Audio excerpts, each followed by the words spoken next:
Head. Toes. Head, toes, banana. Feet. Toes, feet, toes, banana, cinnamon toast crunch. Cinnamon Toast Crunch cereal banana. Milk. Cereal. Milk cereal banana.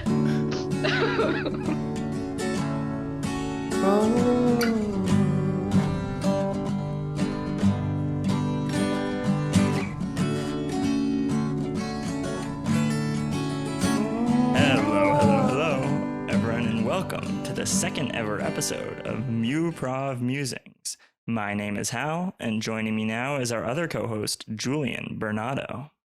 Hello. I am Julian, and also joining us is a third person. Well, how about you introduce yourself, third person? Hi, I'm mysterious third person. I'm Simran. I am another performer in the improv group that Julian and Hal were a part of.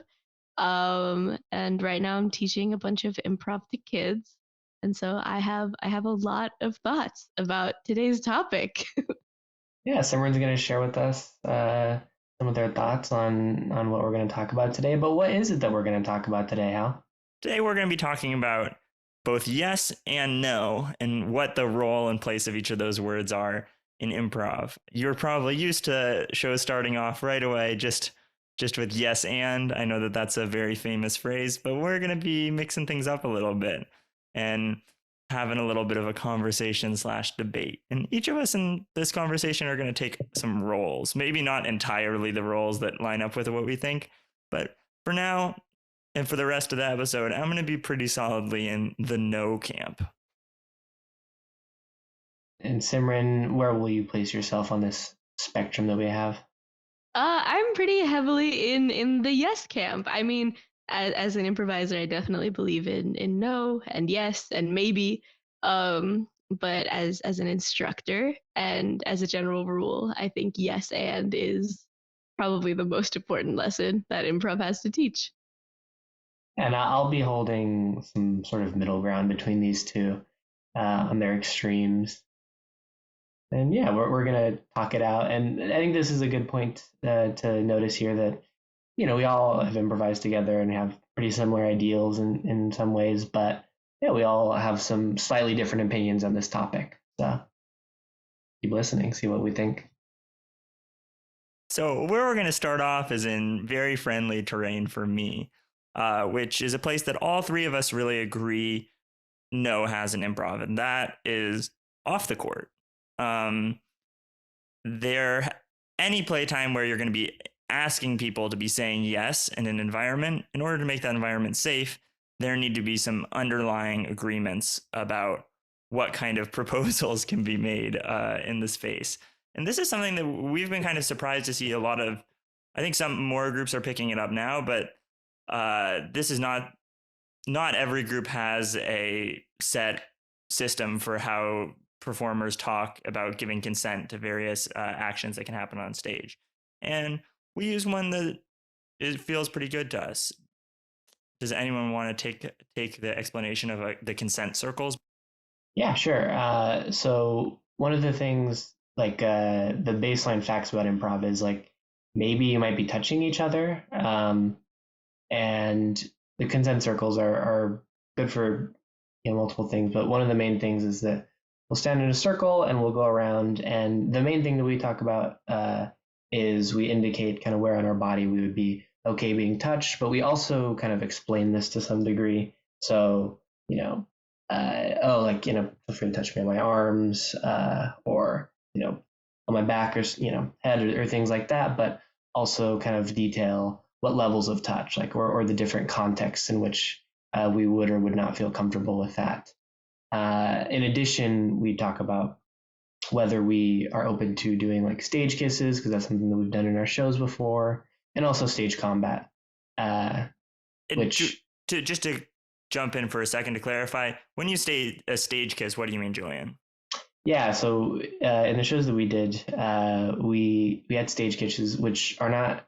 There's probably terminology out there in the theater world, but which is not actually kissing each other, but we have a kind of theater magic sleight of the hand. We do something like this if you're listening, putting both of our hands together with our thumbs next to one another, sticking that up to our mouth, and then kissing the other person with this little barrier in place. And if you cheat out in the right way to the audience, it looks pretty good, or relatively convincing.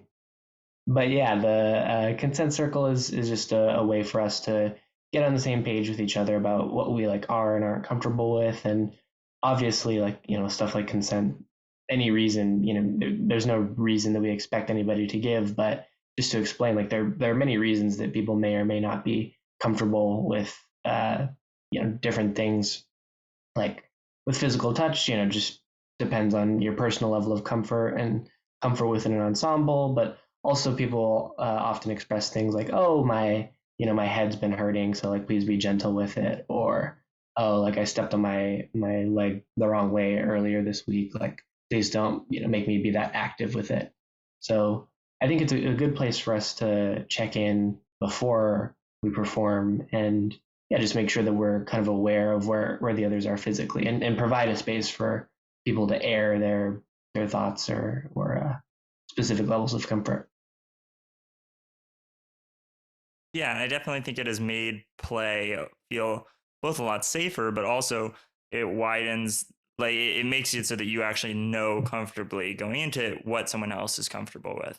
There are some things that I would never do to someone else if they hadn't explicitly been like, oh, in this show, like I'm feeling really active, you can throw me on the ground or like, etc. And then there are also some people who like it has been really helpful for them to be like, yeah, I have this thing that doesn't mean that I want to, like for me, I have a concussion. I've had many concussions.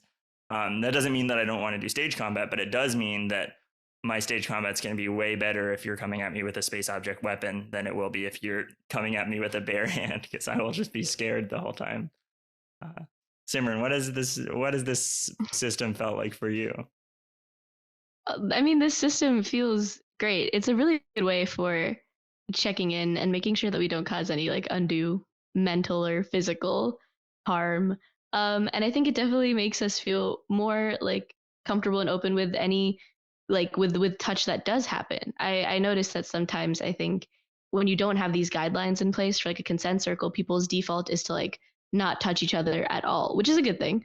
But it also looks a lot less natural because people touch each other in real life, especially if you're playing something like a family or a relationship. People might make physical contact, and I think a consent circle is a great way for like setting up environments where it's like you do know that it's okay to like touch this person and that they will say yes to that like interaction, and it helps make improv look a lot more realistic and feel a lot more natural as well.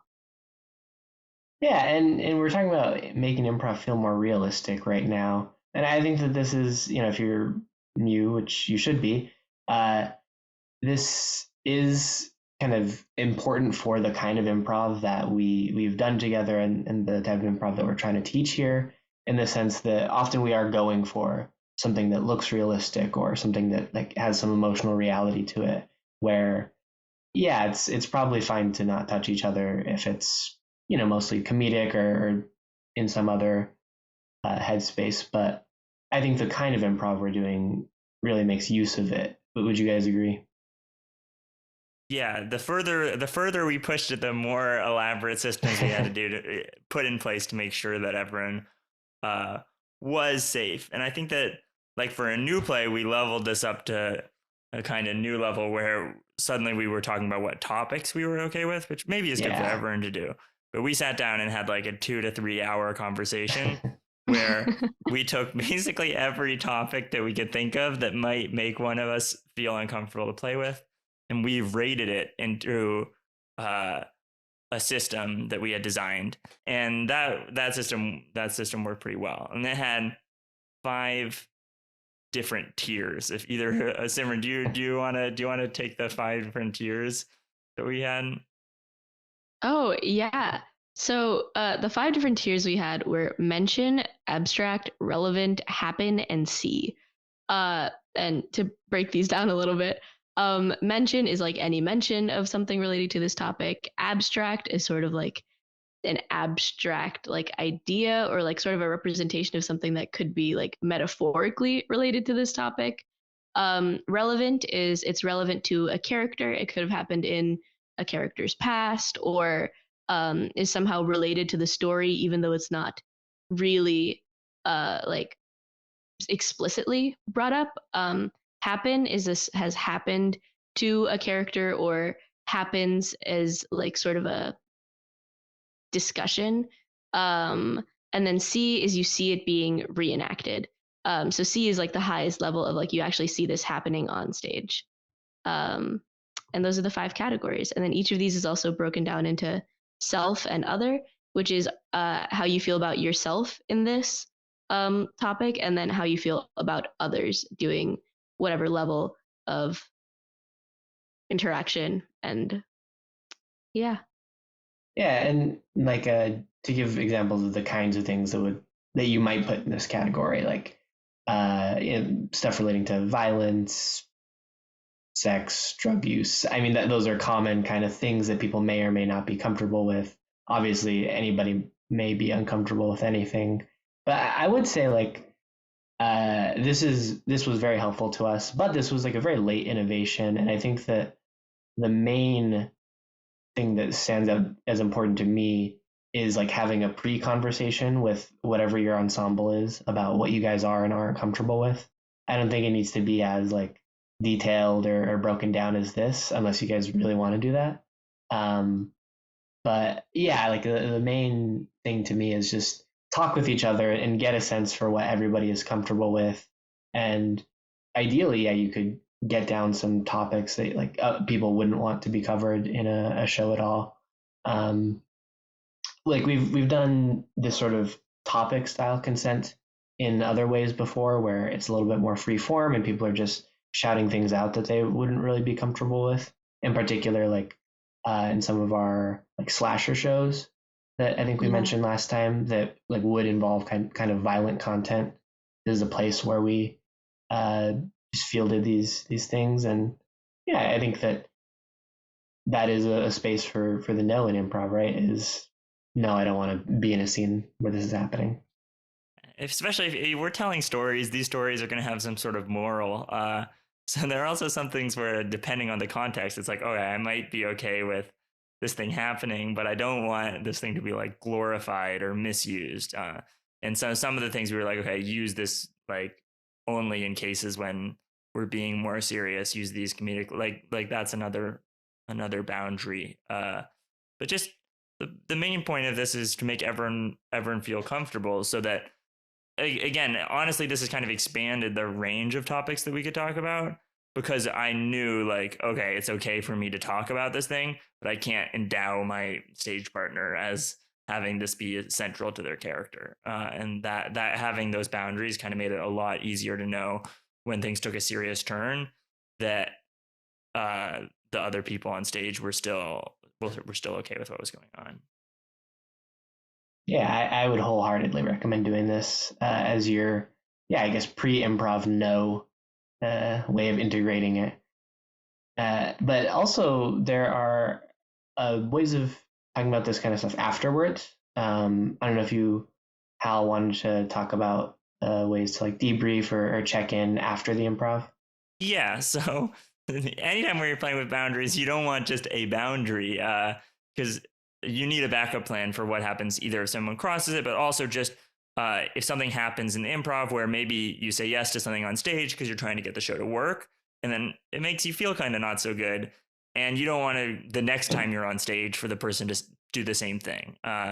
And so we have a way of debriefing that was invented by Cameron, who's another member of the group, and it works pretty well after our shows to go around in a circle, trying to make things mostly positive. There is a moment to voice if at any moment you felt unsupported or uncomfortable during a show, and kind of doing that from your own perspective of like, oh yeah, I felt this way.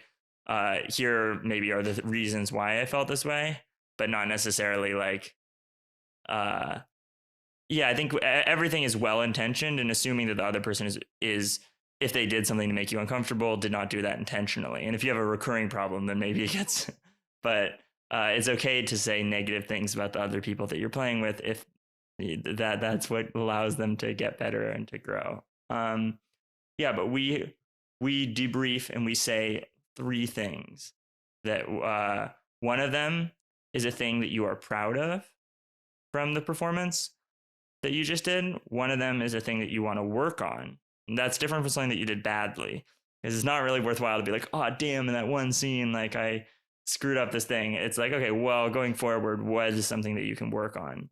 And the last one that we do is a shout out to someone who did something that really supported you at a moment when you needed help. Does anyone have any memories from debriefing at a time where it was like, oh, that was really, I had no idea this person was feeling this way, or someone said something that made me feel good or somehow? Yeah, I mean, like support is just very key to a lot of the improv that we've done. This whole improv concept of supporting your scene partner and making them feel good in the scene. And totally, I mean, I've been in many shows where afterwards somebody has said that they don't feel supported or they didn't feel supported, and maybe even in scenes that I was in with them. And that's very helpful because, I mean, I don't think most people are ever trying to intentionally unsupport people, but it happens, you know? Kind of like someone telling you that like you smell. You want to know. It's a pretty easy problem to solve.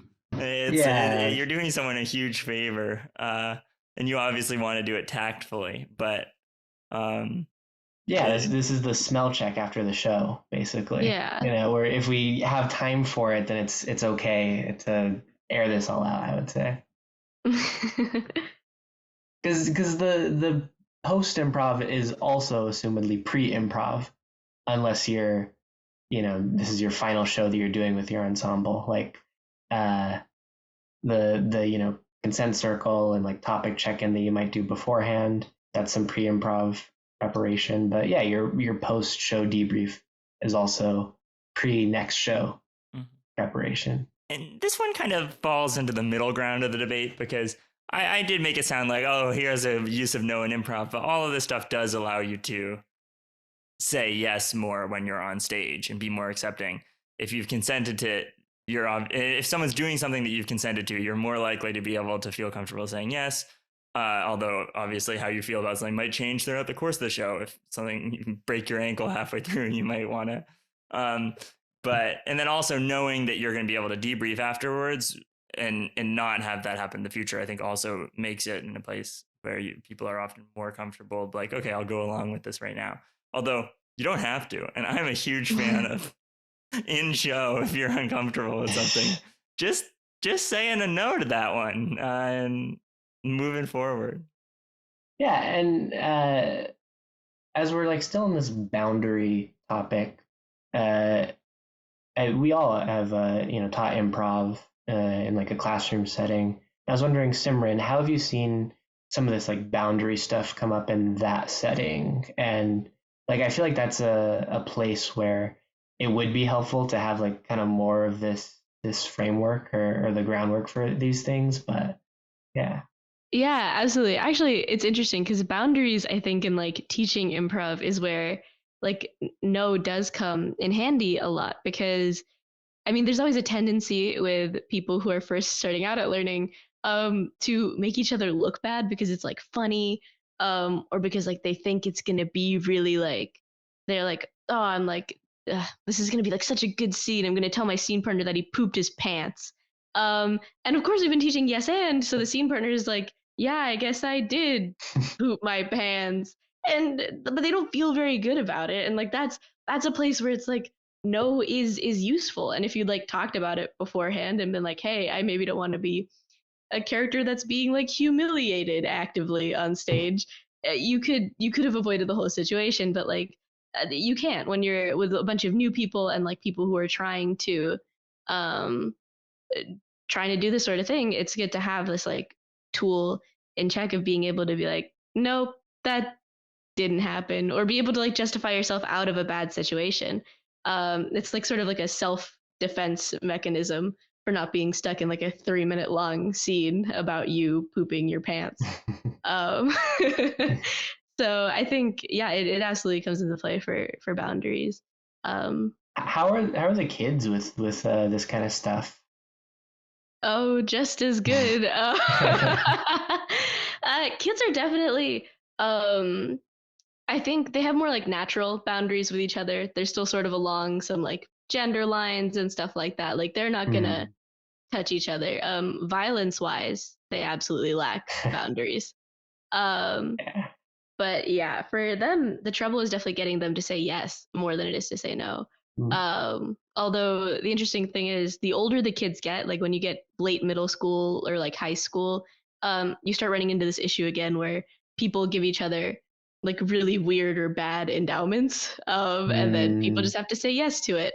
And so I think the boundary is really useful there as well, of being able to sort of say no or at least shift the conversation, sort of like a, yeah, I did do that awful thing you said, but let's talk about something else. Let's move forward from this experience.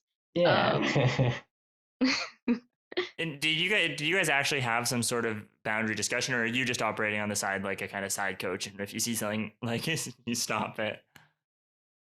we've mostly been operating as like a side coach. There's definitely moments where kids being kids don't really know proper language use, or and say things that are sort of like problematic, or things that they don't really know are like slurs or like are very insulting.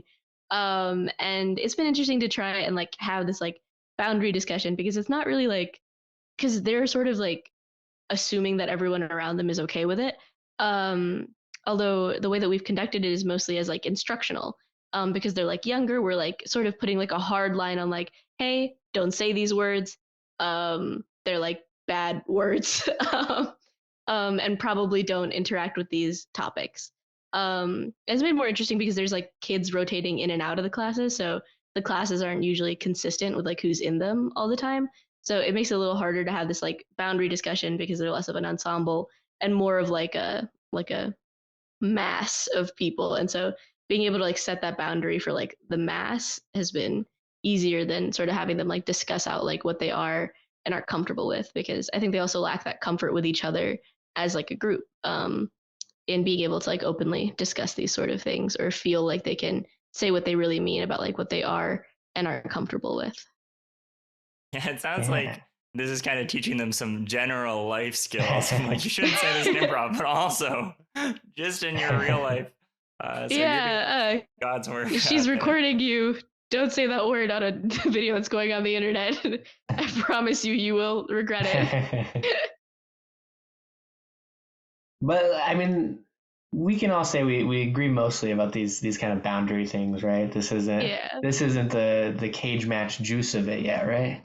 Yeah, no, but we're just trying to get this. I do think that even though we all agree on this, Mm-hmm. that a lot of people maybe agree on this in theory, but that doesn't mean that before their shows they're going around and actually checking to see how everything Yeah. is. It doesn't take Yeah. very long, and I think that if you're going to take anything away from this episode, don't take like my you should say no in improv, whatever. Like the lesson here is definitely you should make everyone safe and integrate consent and debrief and boundaries into your performance.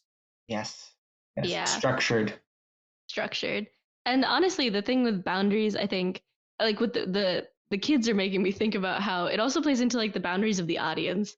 And we're kind of like instructing them more like, hey, don't talk about these topics, because they're topics that like we think that like some people might be more sensitive about, like in the audience, and they don't really, they're not like quite like thinking about that as like a topic. And that's a little bit different from what we do, or like what we did with like a new play versus like what we do for our shows. But in our shows we definitely tend to gear towards less talking about like more intense topics, like just naturally. And I think part of it's because we're trying to like respect the audience's boundaries and not like throw them on the deep end of like something else without letting them know what they're signing up for, or like what kind of like intensity. Like with a new play we sort of let them know, right? We had like the disclaimers to be like, hey, these sort of things could happen in the show.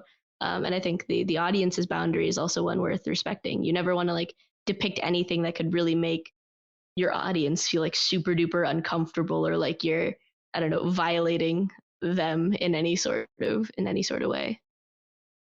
Yeah, like we we're trying to make sure everyone is taken care of and that you do these things respectfully. And I don't think that that means that there's any topic that we're like you could never do improv about this topic. I think that pretty much anything you could write about, you could do improv about. But what we were also setting boundaries for was what do we have time in the practice time that we have to get the whole group, informed enough and comfortable enough to address, and what fits into artistic vision for this show, because there are just some topics that you don't want to try to go into and do a show that's really themed about unless all of you have a great understanding of that topic and of each other's boundaries and everything like that, and that the audience is warned like, hey, we're doing a show about this. And obviously the longer you work with your ensemble, the more topics you could eventually integrate into into your shows. But Yeah, and this is like I already said, is particularly important when you're trying to like make a story and like a yeah, maybe realistic or at least like kind of hitting narrative about these things. You might like if you're wondering like why are they thinking about this so much, or like why is it so important? I've been doing improv for a while and we don't really do this. Uh, I think that if you're telling a story with lessons and with like narratively good and narratively bad actions, uh, it's very important to be considering these things. we've had whole shows where like we had to do the thing that didn't make sense for the show just to make it so that the show wasn't like glorifying some bad actor or uh yeah, like doing things that didn't make total narrative sense of like, okay, this seems like this person should get a redemption arc here, and it's like, well, actually maybe we're not going to redeem this character. maybe they're down and out. But Julian, you were trying to move us forward into some sort of terrain. Yeah, some sort of juice, the juice of it all. Mm. Which is so this is all like kind of pre-improv, or post or maybe during to some degree, like consent and boundaries type stuff. But also, I mean, yes and is like mostly known as like an improv technique that you're doing during the improv and improv ideology. But so I think we're going to talk more about like the role that yes and no plays in improv itself. Um, I'll start us off with a pretty uncontroversial idea, or something I hope is uncontroversial, and you guys can chomp at me if it's not or if it is. But that yes and isn't always like literal, right? Like the saying yes and to an offer is not always saying yes and to like any request that the character makes. Am I unimpeachable here? Yeah, I think you're exactly right. It's not like, hey, let's go to the market. Yes, and let's go to the mall. It's a lot more subtle than that. And so, I mean, I know you're poised on this other side, Simran. So I'm going to present something that might be counter to your ideology here, at least for this episode, which is like I think too there are times where you might literally be able to say no in a way that is yes and like for example, I'll bring up an example, right? Uh, which is if like a character, if your scene partner is trying to be like a melodramatic teen and you are their parent, and the teen is like, oh, like I want to go stay out until 2 a.m. tonight and go drive with Ronnie or whatever, right? That's one where contextually the parent should be saying no, and uh, it would be a yes and to like the situation that your scene partner is creating, to tell them no, you can't do that, right?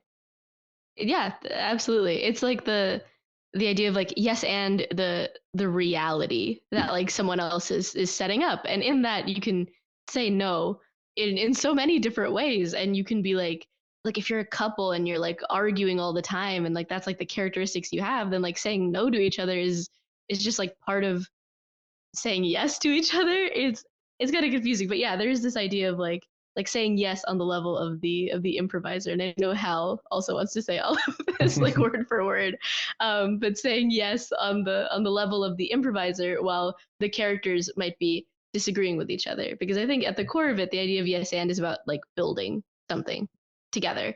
And as long as you are working towards building something and like creating something collaboratively, I think that all fits in the category of yes and. Sure, and if Simran is going to do me a solid and make some of my arguments for me, then I'll return the favor. And I'm not going to make this argument, but I will set us into less friendly waters for myself, which is, what about it just at the top of the scene and your scene partner's like, do you want a sandwich or whatever? There's no context about whether or not you should want a sandwich in this instance. Do you think that there is a correct improv answer to that? If there's no a question you have no context for, like, is that like an unimpeachable improv mistake to just be like block, or is it like this is a slightly higher win rate if you say yes, or is this like you need to say yes to this? Where do you guys feel about that kind of thing? Of like, will it just stall the scene to, for no reason, kind of reflexively say no? Yeah, I think it would. Well, yes, I do think that there is like cases in this. Like you could be like, but I'm feeling like Chinese food. Like I don't want like a sandwich. And like that's sort of creating a little bit of like a rapport. It's like sort of maybe forming a relationship between like these two people, and like you could get like probably, and comedically you could get like a good bit out of that, of like arguing over food, but you're not moving anywhere. And so that's like the whole thing of like building something together, is you're not going to be moving forward in a story, and you will absolutely stall out if you just are like no, because then where do you go? What is your scene partner going to do next? What are you going to do next? If like they offered you a sandwich, you said no, what happens? Like I feel like every time I've seen this happen, and it happens so often when I'm teaching improv, is someone says no and they just like stand there in silence for like 2 seconds, and then the person who asked the original question just comes up with a different question. They're like, well, do you want pasta? And then the other person is like, and like, and you could do this forever. And I've seen scenes that are just this forever, which is someone tries to give an offer, someone says no, someone tries to give an offer, someone says no, and it goes on for like too long. It's not fun to watch, and I don't think it's fun to be in either. And so I think it's very much like a trap if you can't maneuver it into being something more complicated. To just say no. Okay, I'll present a situation where we're considering the theoretical sandwich scene, which is when somebody says, no, I don't want a sandwich. And then they create their, like if they say no, and I am a cowboy and you are, here in the bar with me and we should be drinking whiskey or something. Okay, that's heinous. That's not. Okay, but that has nothing to do with the sandwich. But he's bringing up a good point. But he's bringing up a good point, because that's saying no to the reality. That's an example where you're saying no to what's going on in the scene. And I guess the point I'm trying to make here is that it's not just bad because it might stall the scene, because you could, in theory, say no and not stall the scene.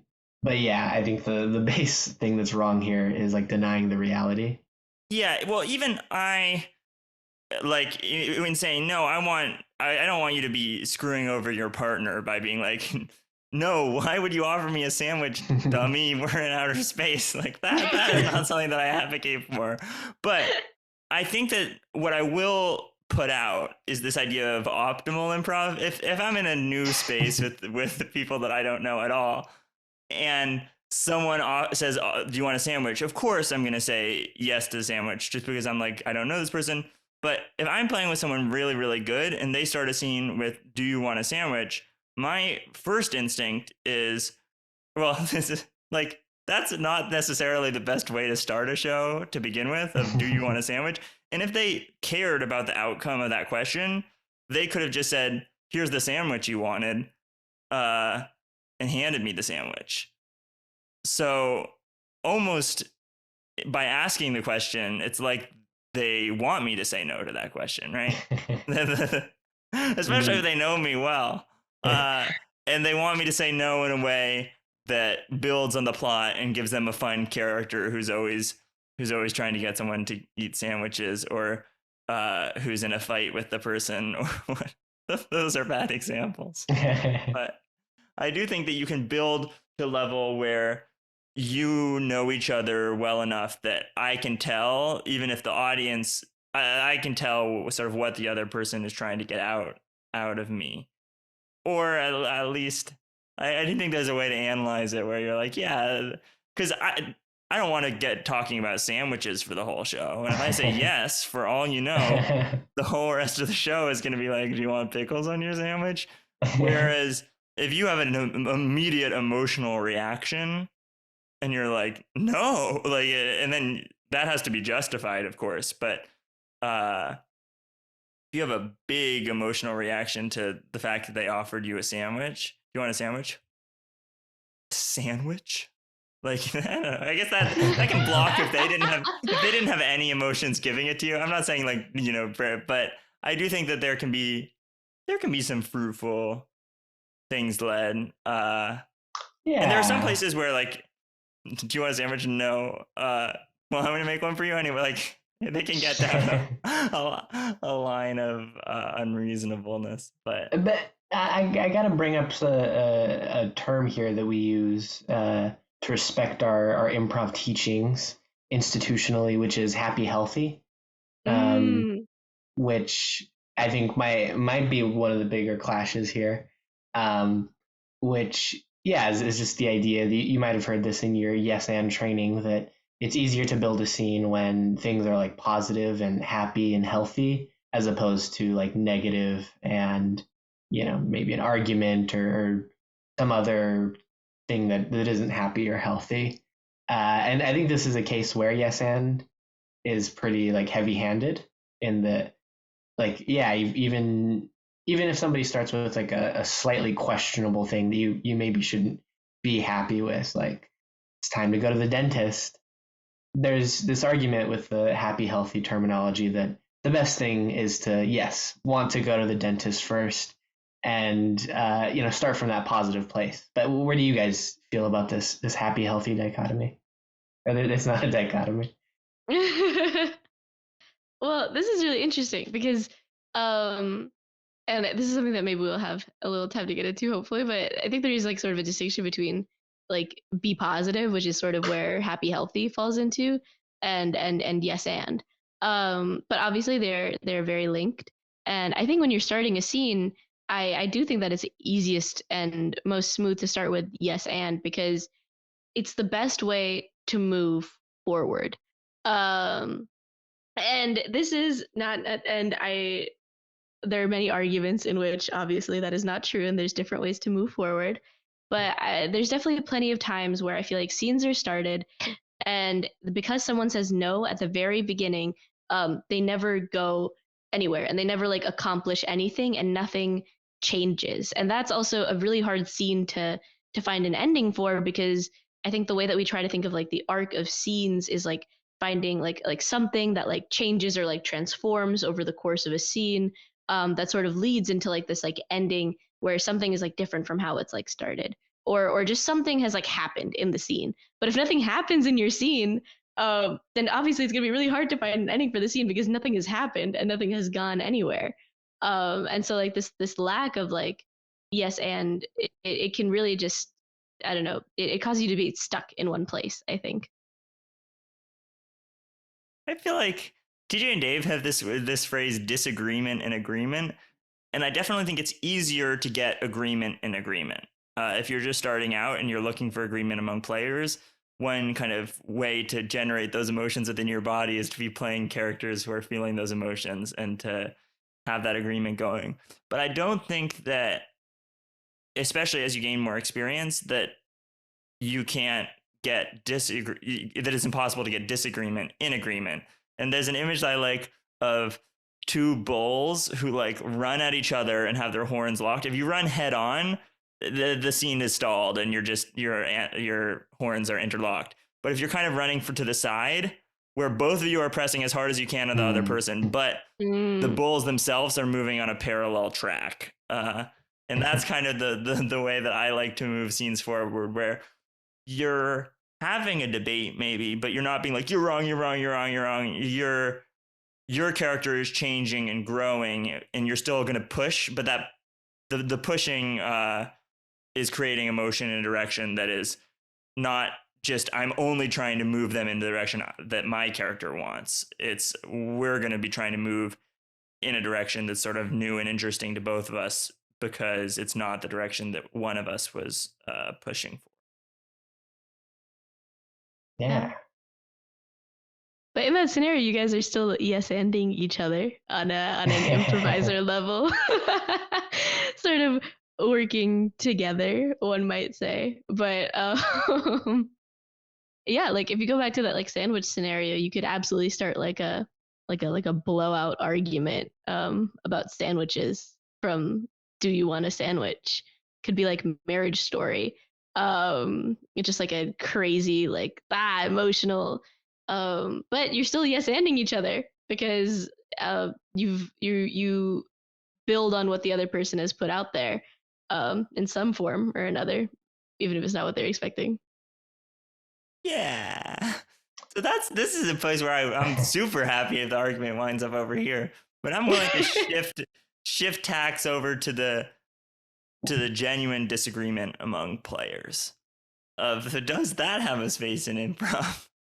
if that's where you want to push the conversation, because I think that there is something to be said from genuine conflict. And I feel like I learned a lot of this from Ahmad, who joined Simps and was immediately doing Super Scene, which is directed format. And he started directing all of these scenes that were just genuine competitions between the two improvisers, whether that be debates or foot races or dance competitions. And when he first did this, I was like, what is happening?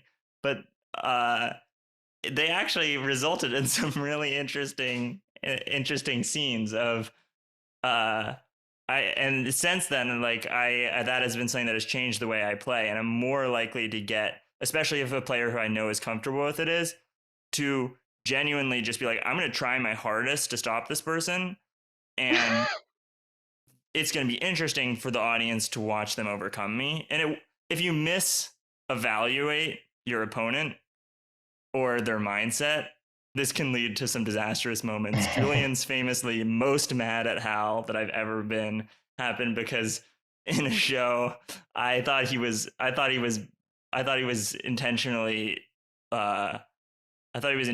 building suspense, and actually he was having a difficult moment that I was making more difficult. But I don't know, Julian, I've done some pretty heinous things to you, and I've done some things where I really pushed on you, and you kind of benefited from it. Where do you feel about this? Yeah, as stated earlier, I think I'm probably down the middle here. I have definitely like been annoyed by this kind of lack of agreement on the player sense before, but also like I do, and this may be a hot topic. We'll get into it when we cover our first format, but like there are some scenes that involve like an ordeal of sorts where there is like a clash between two characters, and obviously this is hingent upon like all of the improvisers being on the same page with like going into this and whatnot. But I personally have felt like sometimes the pushing on each other, even as players, a bit has been helpful for myself, like building emotions in like a conflict scene, in like a grand conflict. If there is like some genuine pushing, then I have felt some benefit from that. Also, Simran, how do you feel about in space object wrestling when I apply genuine pressure? Where's your? It's crazy. I mean, listen, with wording, it's okay, but it also just like is insane to be like, oh, we're acting, and then to like feel someone actually like pushing you like as hard as they can. But it's interesting. I think it's definitely sensitive about like who you are playing with and where, and also sometimes I think, like you said, there's like a misreading of the situation because the thing is, you can't get anywhere without like pushing each other. But then there is also this idea of sometimes people might have like other goals or like motivations in like mind or like ideas of like where they want the scene to go or like if they want it to like end quickly because they want to like get to another place or like different like ideas about like what could be happening and then it could be like the same feeling of like stalling because sometimes you get this why can't I move forward? Like I just like want to move forward now. Like it's been enough time of like pushing. And I think in this genuine pushing, it can be a little harder to like read like each other's minds as like improvisers. It definitely is a balance. And I think it is like it's a delicate dance that you're playing with. And I feel like there's a risk in falling on either side in which you sort of make each other unhappy because your goals are just too misaligned. Even if you're happy with the situation when it first starts, I think the danger is when it continues. And it's harder to be like, yes, and this situation that's happening right now. Um, but yeah, that's how I kind of feel about genuine pressure. Yeah, Um, one thing that you just said that made me realize is like it works if it's in agreement. If both of you are like, yeah, like you kind of make eye contact and raise your eyebrows and are like, we're now going to be genuinely doing this thing. But I think the times where I've really tried to do something that really screwed up a show have always come from a moment of like, uh, either like trying to be like pushing at a level that the other person was not going to be able to push back against or and not noticing that that's like not being aware of or you know if you start it's one of these things where it's like the thing where you both lean forward and you have your hands together. If you apply pressure to someone and they are either not expecting it or and then we're not really talking about physical pressure, but if they're either not expecting it or that they are like, I don't want to apply pressure right now, and they don't put it back, you're just going to knock that person over, which is not what you want to be doing in improv at all, and can lead to some of the worst possible performances and support thing. So I definitely should probably scale back, but I part of why this make me sound evil. You two are like some of the only people that I do this to. Occasionally to one or two other people, but we're the only recipients of physical violence. yeah, exactly. I would never. There are so many people in the group that I would never dream of doing something like you know, giving someone a genuinely difficult like puzzle to solve, or forcing someone to read a poem out loud, or you know, challenging them to a wrestling match and then pushing on them physically. And I think that part of that is that you guys have expressed some excitement from that, or at the very least, I've checked in after shows, and every once in a while I screw up, but like, there is some joy from that, right? Yeah, it's felt here at least. Yeah, no, for sure. I think I have a lot of fun with like challenges like that, and I find it really enjoyable. Although I do preach like yes and a lot, and like agreement and like being nice to each other. As an improviser, I think I definitely enjoy the I don't know, intensity of genuine disagreement. Well, in terms of genuine pushing and genuine disagreement, am I right in saying that you might have to go in a sec, Simran? Yes. We don't want to keep you so. too long, but Hal, I think maybe there was like one or two other things that we could talk about after Simran goes, or yeah, I think so. That sounds like a winning. That sounds like a winning situation. A winning situation. Yeah, unstacking. But Simran, if you want to get any closing things, especially the thing about the beginner, but also just anything else that's in your head, for you, or if you need to head out, just head out right away. I don't need to head out right away. I'm keeping an eye on my phone just in case. But yeah, I think I would say the biggest thing that I've learned in like teaching improv is how important yes and is. Like truly, I think it's a skill that most people struggle with to begin with, and I think even like more experienced improvisers can like struggle with it. I think and it's like sort of like a life thing too, is like sometimes you get in these situations where you start saying no, and like even if it's like a really interesting scene and you guys are like arguing and arguing and arguing, it's about like how it ends. um like so you can get really interesting scenes by saying like no to each other, even if you're agreeing on like the improviser level. But I think there's always a place for like yes and in scenes as well, and at some point someone like needs to give. And I think a lot of the solutions to situations that we get ourselves into in improv is yes and like sometimes when things are stalling, if someone just says yes, like someone lets go of the pressure, like that's the only way to move forward. It's sort of like tug a rope. Like you can keep like tugging like the rope for like as long as you want, but until someone lets go, you're not like moving in any particular direction. And I think that's where yes and becomes really really important. And as well, especially for beginners, I think you have to practice like yes and only, like even in like a literal level, because I think the tendency to rely on no, and rely on no's that aren't really built in, like ooh, interesting character development or forming a relationship. Um, I think we just tend to see a lot of like stalling, a lot of like unsupportiveness. And I think the best way to build skills like support and like seeing like what you're capable of improvisationally is through yes and. We have like students who like are so used to saying no. And the other day we just like side coached her and we were like, just try saying yes and like only say yes for the rest of like today. And then she started saying yes, and suddenly she started being louder and like talking more and having more to say, because before she just relied on like saying no and then the other kids would laugh and then she wouldn't have to say anything else. And so it's the best way to practice these skills, I think. Yeah, that's my spiel on yes. Sorry I talked for so long. um That's No, no, fine. no. Thank you no, for providing your opinion, and thank you for joining us today. Yeah, thank Our you. yeah. inaugural guest.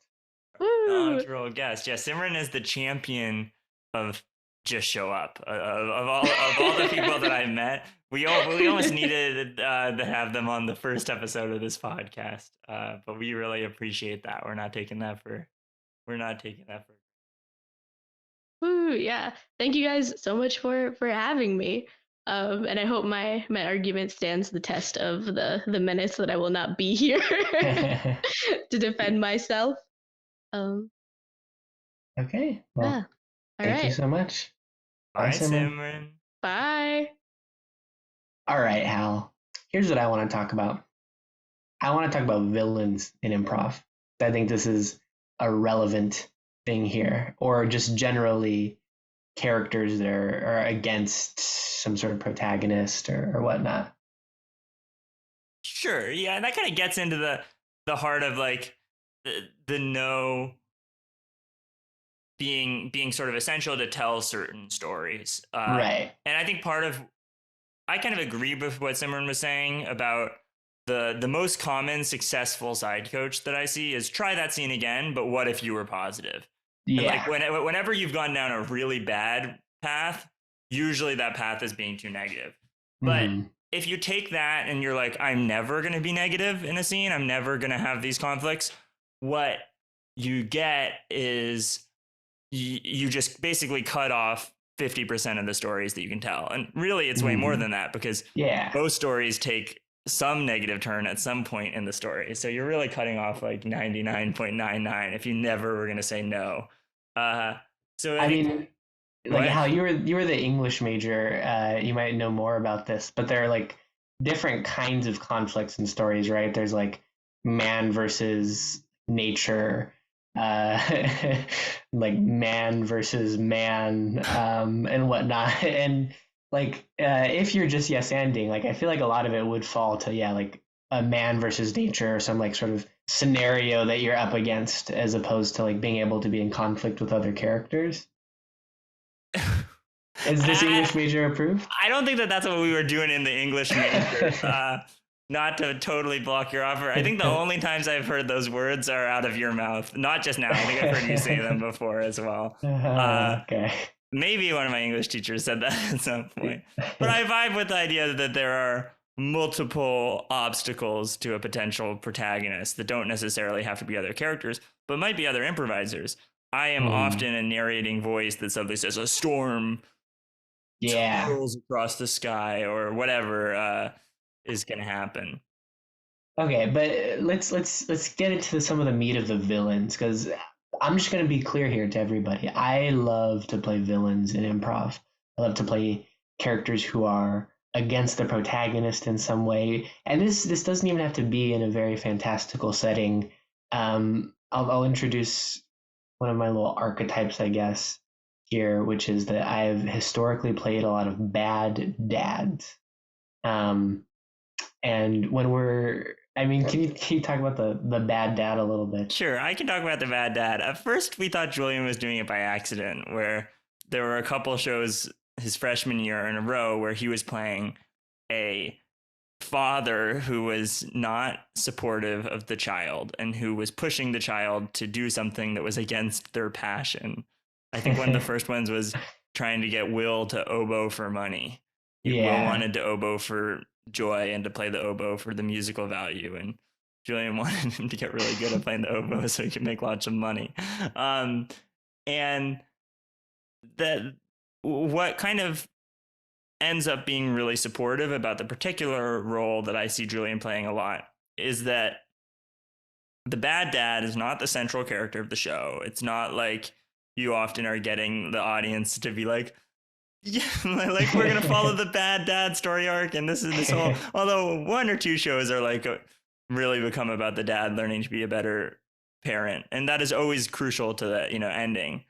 But I think more is it allows you to really quickly endow whoever is playing the protagonist with a lot of things that are going to help their character. Mm-hmm. You can endow them with the things that they want.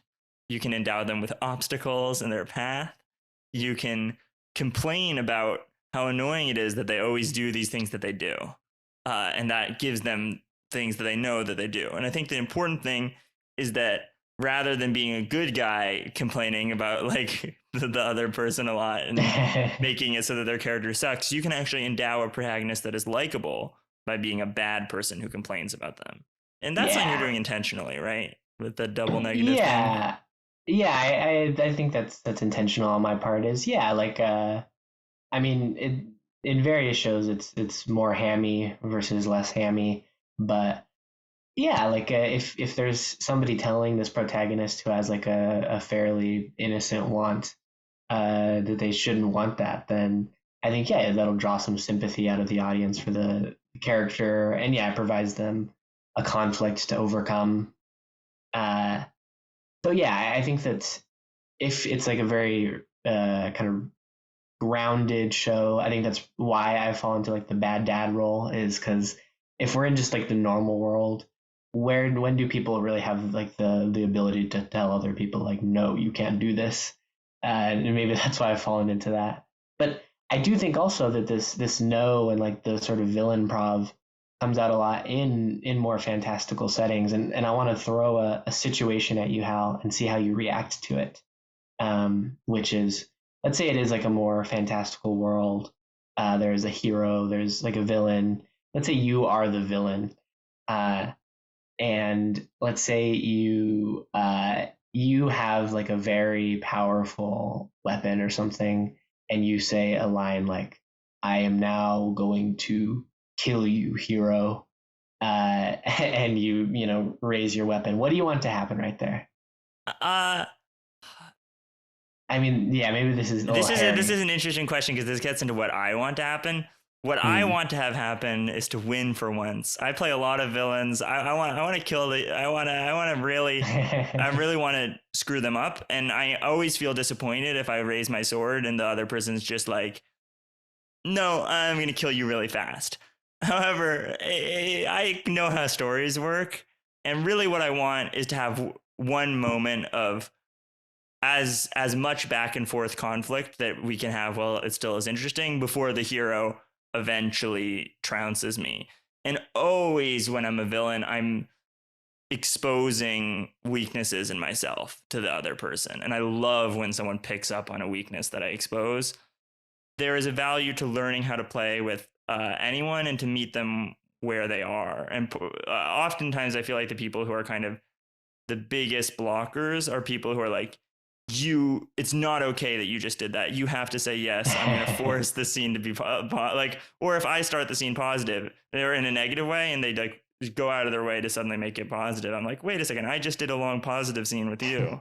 Like, and I think understanding that you can support the different people that you play with in different ways. And that was a huge learning curve for me, because originally I just was like, this is the way I like to play. I'm trying to get other people to do it.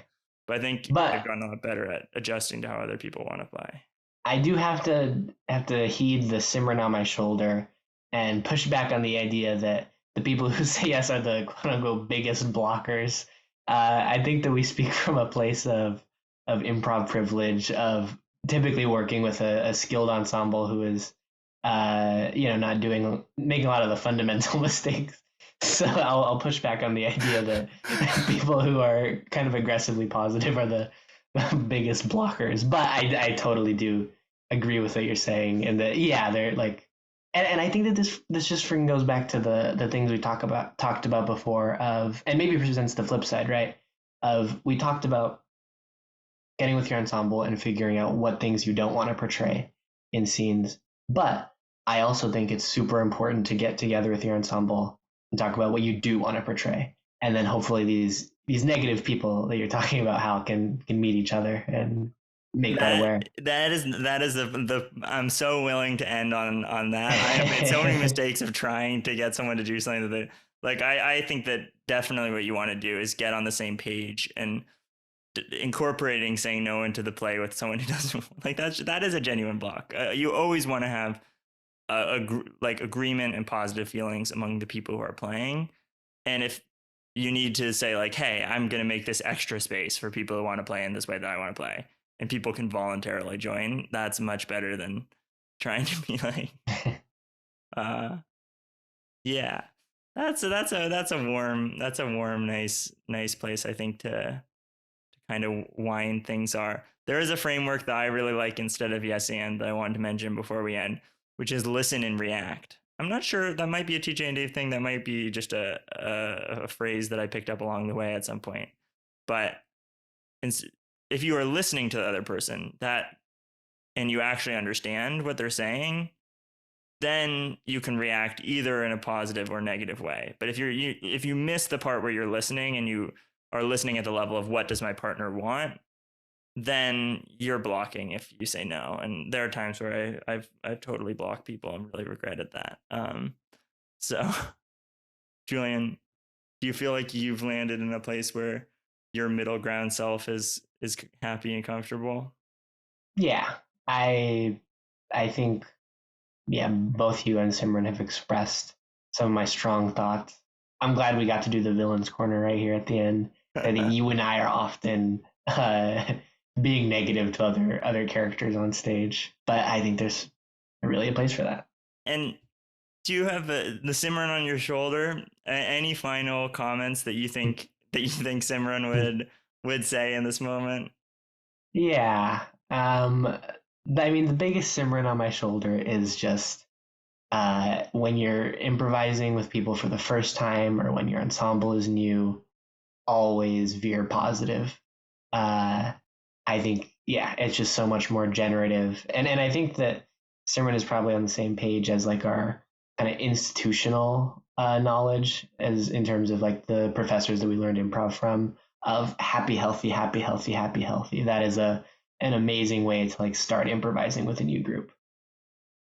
All right. And I'll put a little, I'll try to remember to keep a little Simran on my shoulder. I'm going to try to start doing some improv in New York. And I think that I will be much more successful in any ensemble that I meet if I keep a little Simran on my shoulder. I've luxuriated in the world that I just was coming from. And I got to remember that. Well, I mean, everybody needs an advocate. So as we sign off, I want to tell everybody out there that you should keep a Simran on your shoulder. But also, I think there is space for a Hal on your shoulder, no matter how tall they are. I think it's good to keep some knowledge in your head that there is some use for saying no in improv. And you can intentionally and consensually incorporate it into your play. Yeah. All right. Thank you. That has been another episode of Muprov Musings. Joining us back next week to hear our thoughts on being average. Julian had a sign-off planned for this episode that involves Simran.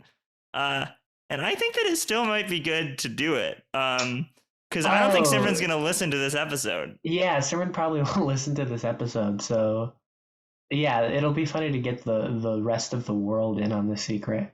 So I was initially planning to reveal as the sign-off to this episode a prank that I had committed on Simran a few months ago, which I'll explain here now.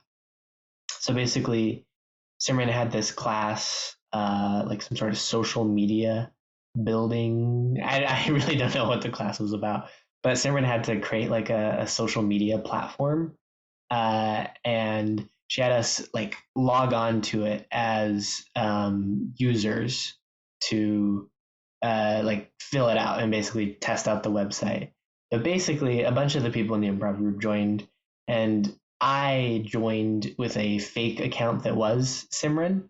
So it had Simran's name and Simran's profile picture and whatnot. And basically, I made like a site-wide announcement for everybody to like stop the shenanigans because all the people were kind of posting silly stuff unrelated to like what the purpose of the website was. And we were all physically together at this point, and so Simran kind of questioned us about who did this. I think Simran thinks you did it, Hal. Yeah, I think I got the short end of that stick in terms of who is taking the blame for. But what I think was funny was that Simran eventually assumed that her group partners did it. Like the other people who were working on the website like made an account with Simran's name to make this post. So I have evaded. I mean, I think Simran maybe thinks it's me, but I've evaded suspicion thus far. And now everybody who listens to this is in on the secret. Except Simran. Except Simran, because I don't think Simran's going to listen to this. And also for context, this was a consensual prank, right? There were several times where people checked in and were like, Simran, we're allowed to be being silly on this website. And Simran was like, well, it gives me something more interesting for the write-up. Yeah. We were allowed to do the shenanigans. I think what I did was expressly permitted, but I mean, I think that the social landscape for pranks is probably different than that of improv, and that it involves some subtlety of knowing the person and knowing what I don't know what the learning edge is. Okay. Well, I hope. Okay, and here's my real confession. This is an actual confession from my heart, and it has more to do with my laziness than anything. But it's kind of funny. I have a bunch of crap on my desktop. Just all these like files and folders and whatnot. And to this day, I still have the pictures of Simran that I used for the website saved as one of the files on my desktop. And that is my real confession. All right, for the whole time that your real confession is going, I'm going to already have started the outro music because we're a little over time. And our outro music, we forgot to mention last time, was made by Sebastian, Blue Kennison Hawkman III, one of those things is a lie. And he's amazing. You can find him on Spotify. He does musical improv for the group. He is a talented improviser himself, and he probably will be on this podcast at some point. But that song is a recorded version of a song that was made live in one of our shows. Thank you so much for listening, and we will see you next week. Bye. Can't you see me now? I just wanna be with you. When the times they seem so crazy, can't you see me now? Can't you see me now? See me now. Can't you see me now?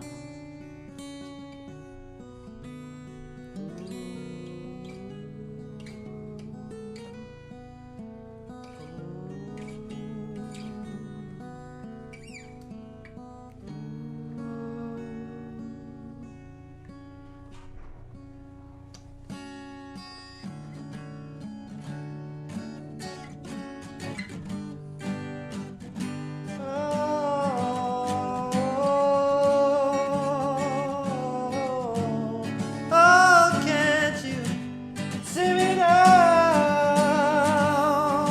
Can't you see me now? Like you did back then. Can't you see me now? I remember way back when. Oh, and times they are changing. You know, things are rearranging. Can't you see me now? Can't you see me now? Everything is changing. Can't you see me now? Can't you see me now?